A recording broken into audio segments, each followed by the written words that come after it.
Hello, everybody, and welcome back to a little short snippet of Section 305. As you guys were able to tell, I wasn't there the last episode, and as I said before, I was at the Marlins game.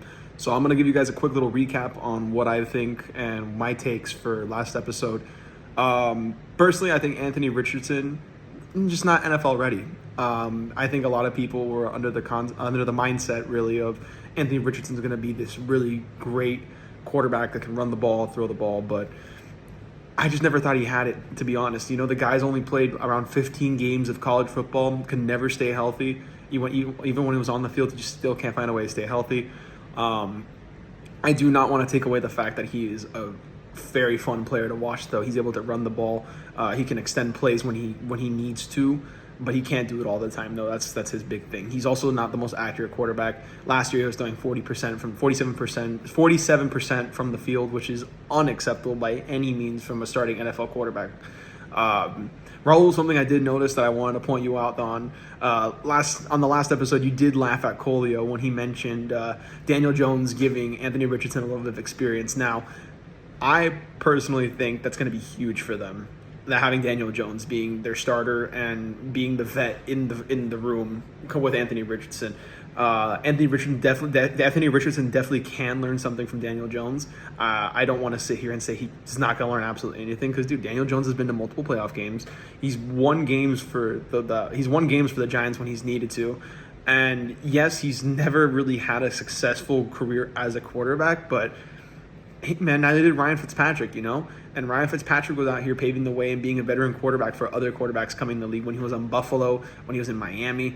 It's a system. It's a system that Anthony Richardson still needs to figure out and still needs to develop and still needs to stay healthy. And we have to see from there moving forward if he can even make it to that level that we expect him to be at. Personally, I don't think he'll ever get there. I think he's just going to be like a Tyler Huntley type of quarterback. I don't want to say exactly like Tyler Huntley because Tyler Huntley's not the greatest, but Anthony Richardson can be a good backup in this league. I definitely think he can be a very good backup.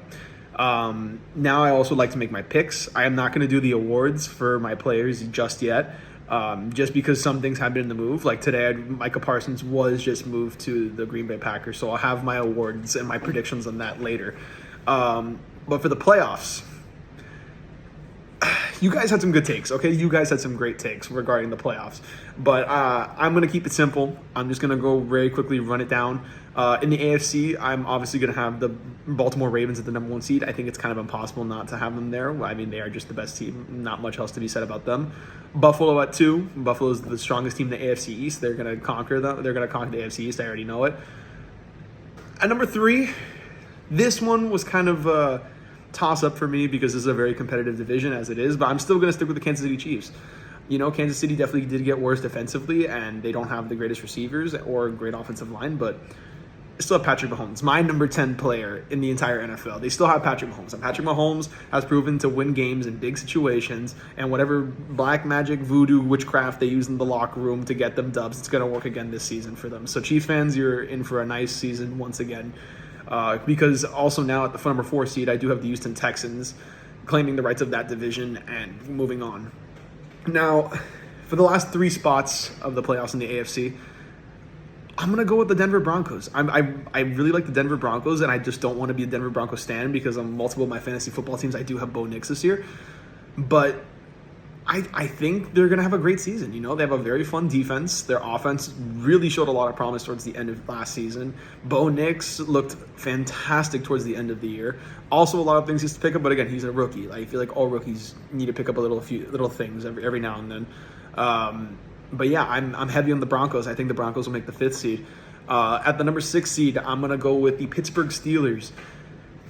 I feel like it's a very basic pick because a lot of people really like the Steelers this year. I mean, how can you not? They have a sick defense. Aaron Rodgers is probably going to make his revival season. I don't think it's going to be anything close to an MVP season like we expect from him, but he's definitely going to have a good year, especially with DK Metcalf and Jalen Warren and Jonnu Smith and that fun offense that they have there in Pittsburgh setting up for him and just waiting.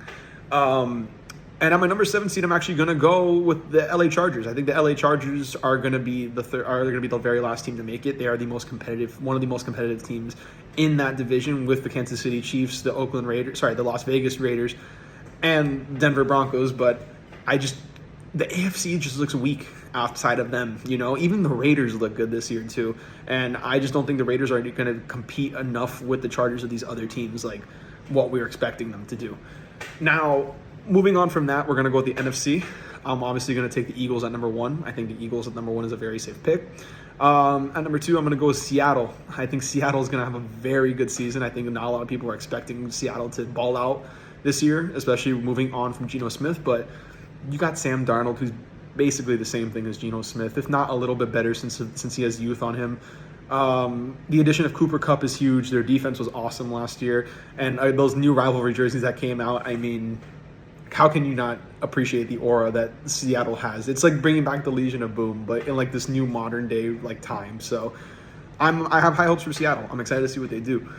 At the number 3 spot, it was kind of a toss-up for me because the NFC South looks very competitive as well, but I'm going to stick with Tampa Bay. I think Tampa Bay is just going to get it done. I think they're going to have a very slow start to the beginning of the season, but towards the end, like what they do every year, they're going to pick it up, probably make a playoff push and get in there. Take the number 1 seed in their division. It's that simple. Now, this one's going to throw off a lot of people. I'm going to have the Detroit Lions at number 4. Micah Parsons did just get traded to the Packers. I am not 100% sold on Jordan Love. I've never been, and honestly, that receiving core still needs work in my opinion. Great offensive line. I don't have a problem with the offensive line. I don't have a problem with defense, and especially now I don't have a problem with the defense.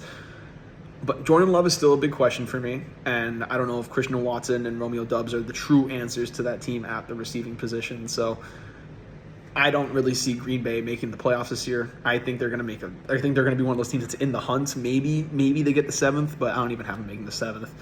And that's where I reach my last 3 teams in the NFC.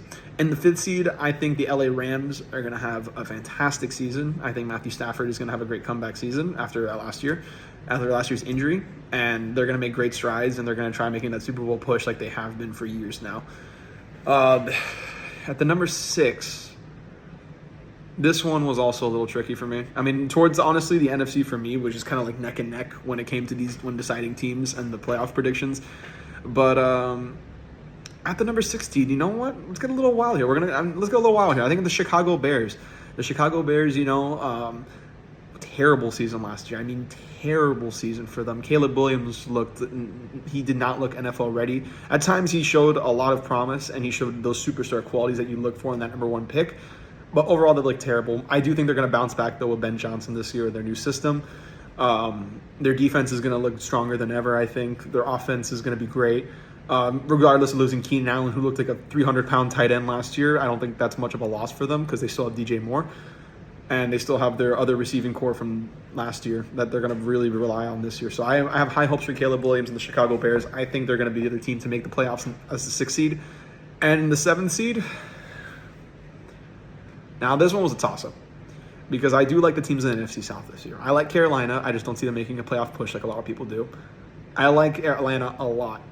But again, I just think they need a few more pieces and they get there. And that's why I'm putting the Washington Commanders at 7, because I think the Commanders are a very full team. They're a very complete team. Their offense is going to be very fun to watch this year, regardless of losing Brian Robinson, because you still have Austin Eckler in the backfield, and that's going to be awesome to watch. But, you got Debo this offseason. You still have Bob Wagner. Like, you guys are in for a good ride this year as Washington Commanders fans. And if you are a Commanders fan, I would have very high hopes this year because you could be looking at a playoff. You could be looking at a Super Bowl push. You could. I think they're going to be one of those teams that's going to be a very sneaky underdog team that can make that playoff push. Outside of the Eagles, I honestly think it's a toss-up for the NFC Championship. I think anybody can really push. And same thing with the AFC this year. I think anybody can make that push because outside of Baltimore and Buffalo, I mean, not really that many other teams look like they can get it done. But we'll see. But those are just my picks. Those are my predictions. Those are my takes and my thoughts on the whole Anthony Richardson Indianapolis Colts situation. If there's anything I can clean up or anything I can do to fix whatever I said, whatever you guys don't like, just let me know in the comments. And please don't forget to like and subscribe. Appreciate you all, and have a great night. Peace.